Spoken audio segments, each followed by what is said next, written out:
Сәлем достар, біздер бүгін осындай жұмыртқа мен фарштан орама жасаймыз. Өте дәмді.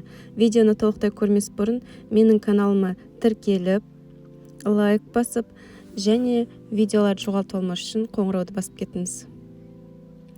Бізге ең алдымен екі жуаны блендерден или ұсақтап тураса да болады.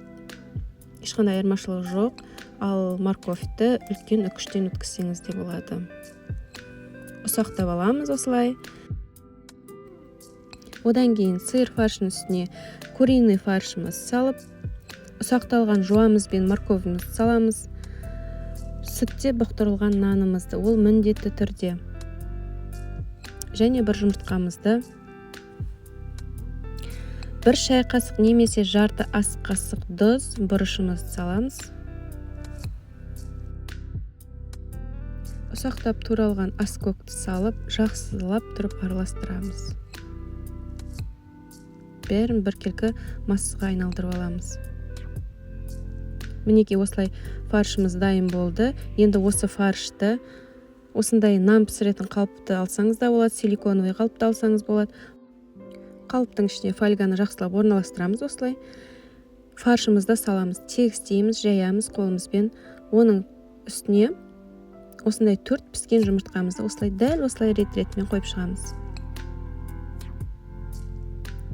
Қалған фаршты жұмыртқаның үстіне салып шығамыз. Мұқият жан-жағын бәрін жауып, әдемілеп салып шығамыз. Бұл тағам өте жеңіл. Тез-тез саласына духовкаға 180 градусқа 50 минутқа пісіріп аласың. Және өте дәмді болып шығады. Асыққан кезде дәл осылай салып, духовкаға салып пісіріп алсаңыз. Өте керемет. Мінекей біздің тағамыз пісті. Ішін турап көрсетейін. Өте дәмді болып шықты.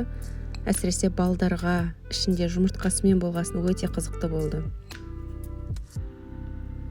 Мінекей.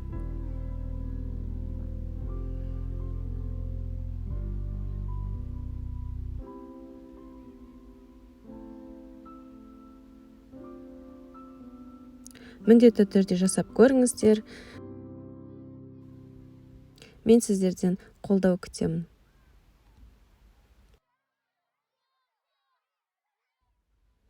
Видеоны толықтай көрсеңіздер, менің каналыма тіркеліп, лайк басып, қоңыраушаны басып кетуді ұмытпаңыздар.